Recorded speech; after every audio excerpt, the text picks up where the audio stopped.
నమస్కారం అండి. శ్రీకాకుళం జిల్లా పూర్తి మండలం ఇక్కడ రామన్పేట ఎన్పిఎం షాప్ దగ్గర ఉన్నాము.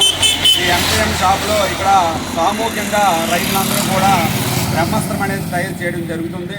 దీనికి కావలసినటువంటి ఆకులను సేకరించడం జరిగింది. ఇగో వేపాకు అండి, అలాగే సీతాఫలం, బొప్పాయి, ఆముదం, కానుగ, ఈ 5 రకాల ఆకుల్ని కూడా మెత్తగా దంచుకోవడం జరిగింది. ఇటువంటి ఆమూత్రం అందులో వేసాము.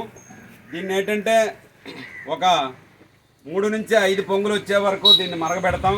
ఒక 24 గంటలు చల్లారిన తర్వాత దీన్ని వడపోసి ఎకరాకి ఇది 3 నుంచి 5 పొంగులు వచ్చే వరకు మరగబెడతాం.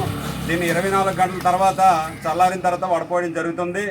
ఇదేంటంటే ముఖ్యంగా వరిలో కానీ ఏ పంటలో కానీ కాయ కాండం పురుగులు, పెద్ద పురుగుల నివారణకి చాలా బాగా పనిచేస్తుంది.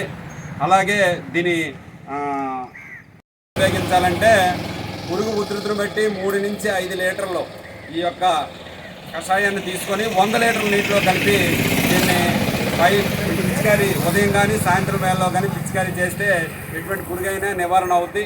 ఈ విధంగా పురుగు మందుల బదులు ఈ కషాయాలు తయారు చేసి పంట యొక్క మంచి ఆరోగ్యకరమైన పంటలను ఇక్కడ పండించడం జరుగుతుంది. ధన్యవాదాలు.